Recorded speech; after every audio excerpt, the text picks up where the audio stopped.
வணக்கம் மக்களே. 2026 எலெக்ஷன் வந்துருச்சு. எல்லா கட்சிகளும் அவங்க கேம்பெயினை ஸ்டார்ட் பண்ணிட்டாங்க. கேண்டிடேட் லிஸ்ட்டை கொடுத்துட்டாங்க. எல்லாரும் பரபரப்பாக எலெக்ஷன்ஸை எக்ஸ்பெக்ட் பண்ணிகிட்ருக்காங்க. பட் எனக்கு ஒரு சிம்டம் என்ன தெரியுது அப்படின்னா, 2026 இஸ் அ ஃபினாமினன் எலெக்ஷன். ஏன் அப்படி சொல்கிறேன் அப்படின்னா கண்டிப்பாக இந்த தடவை Tamil Nadu will get a hung assembly அப்படின்னு நான் சொல்கிறேன். எஸ், இந்த வார்த்தையை நம்ம இது வரைக்கும் முன்னாடி பெருசாக கேள்விப்பட்டிருக்க மாட்டோம். ஏன் அப்படின்னா இந்த மாதிரியான ஒரு நிலைமை பெரிய லெவலில் இதுக்கு முன்னாடி நடந்ததில்லை. ஏன் அப்படின்னா திமுக அதிமுகன்னு ரெண்டு கட்சிகள் மட்டுமே இருங்க போட்டியின் காரணமாக பெரும்பாலும் யாராவது ஒருத்தங்க மெஜாரிட்டி கவர்மெண்ட்டை ஃபார்ம் பண்ணிடுவாங்க. இல்லைனா இந்த 2 பேரில் யாராவது ஒருத்தங்க அலைன்ஸ் ஃபார்ம் பண்ணிடுவாங்க. இப்போது மூணாவதாக ஒரு ஆள் ஒரு பெரிய ஒரு க்ரௌடோடு உள்ளே இறங்கும்போது இது ஒரு ஹங் அசம்பிளியை நோக்கி போகும் அப்படிங்கிற ஒரு எக்ஸ்பெக்டேஷன் பெரிய பெரிய எக்ஸ்பர்ட்ஸ் மத்தியில் கூட இருக்குது. நிறைய அரசியல் விமர்சகர்கள், கருத்து கணிப்பாளர்கள் எல்லாருமே இதை சொல்கிறாங்க. சாணக்கியோட லேட்டஸ்ட்டு ஒரு 2-3 சர்வேயில் 20% விஜய்க்கு ஓட்டு இருக்குது அப்படின்னு சொல்கிறாங்க.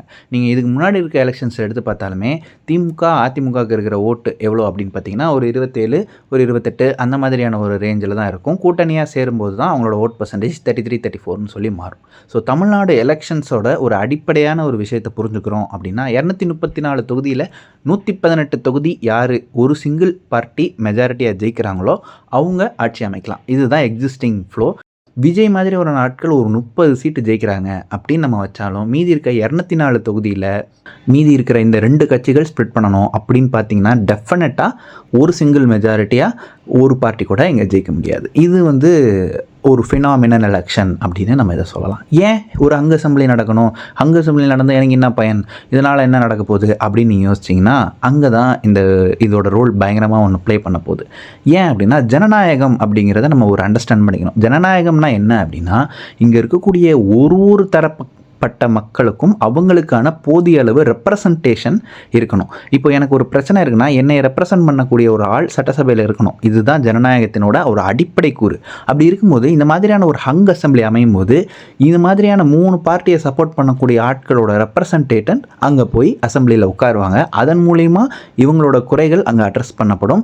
அட்லீஸ்ட் அதுக்கான சொல்யூஷனை நோக்கி நகரத்துக்கான வாய்ப்பு இருக்குது. இப்போ ஒரு சிங்கிள் பார்ட்டி அவங்களோட 118 சீட்டை ஹோல்டு பண்ணி ஒரு எலெக்ஷனில் ஜெயிக்கிறாங்க அப்படின்னு சொன்னால் இங்கே நடக்கிற சட்டம் ஒழுங்கு பிரச்சனையை எதிர்த்து நம்மளால் கேள்வி தான் கேட்க முடியும், போராட்டம் வேணால் பண்ணலாம். யார் அந்த சார்னு அனானிஸ்டியில் நடந்த ஒரு பிரச்சனைக்கு அதிமுகவில் போராட்டம் தான் நடத்திருக்க முடியும்.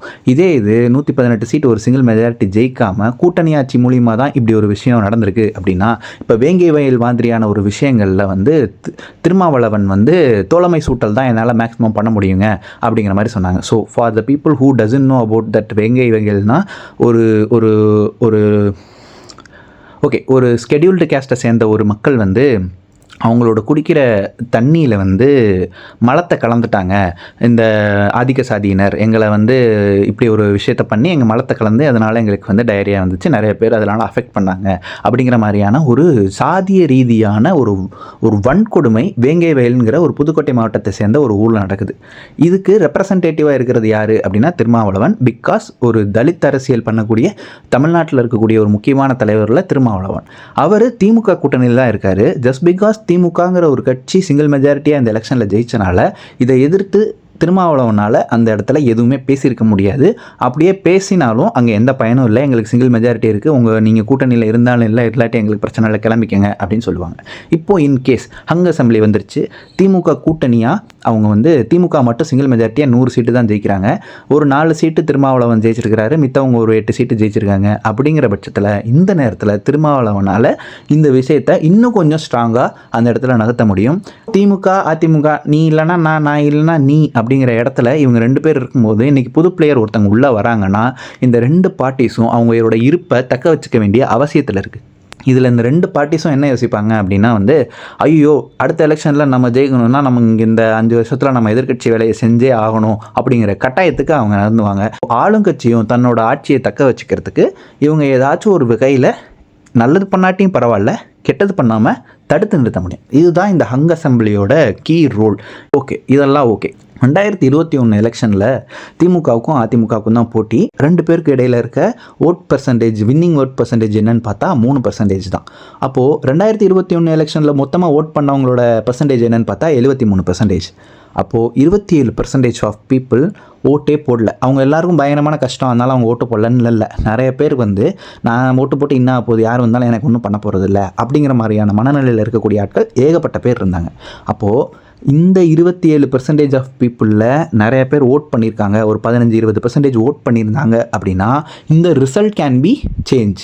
இதை நீங்கள் இன்னும் சிம்பிளாக அண்டர்ஸ்டாண்ட் பண்ணிக்கணும் அப்படிங்கிறதுக்கு நான் ஒரு எக்ஸாம்பிளோட சொல்லி இந்த வீடியோ முடிக்கிறேன். நம்ம ஒரு பயங்கரமான கிராமத்தில் இருக்கோம். அந்த கிராமத்தில் 2 டீ கடை தான் இருக்குது அப்படின்னு வச்சுப்போம்.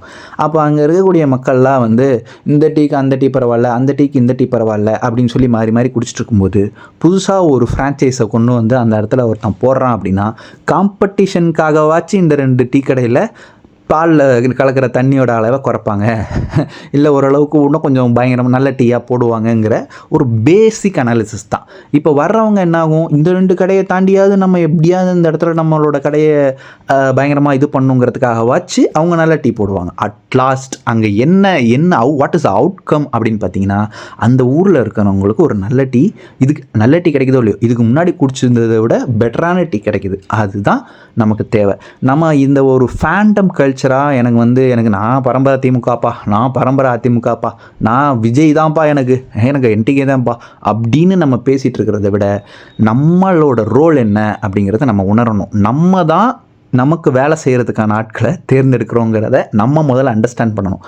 எந்த ஒரு பார்ட்டிக்கும் சிங்கிள் மெஜாரிட்டி கிடைக்காம இருக்கிறது தான் உண்மையான ஜனநாயகம் அப்படின்னு நான் பார்க்குறேன். So please do vote.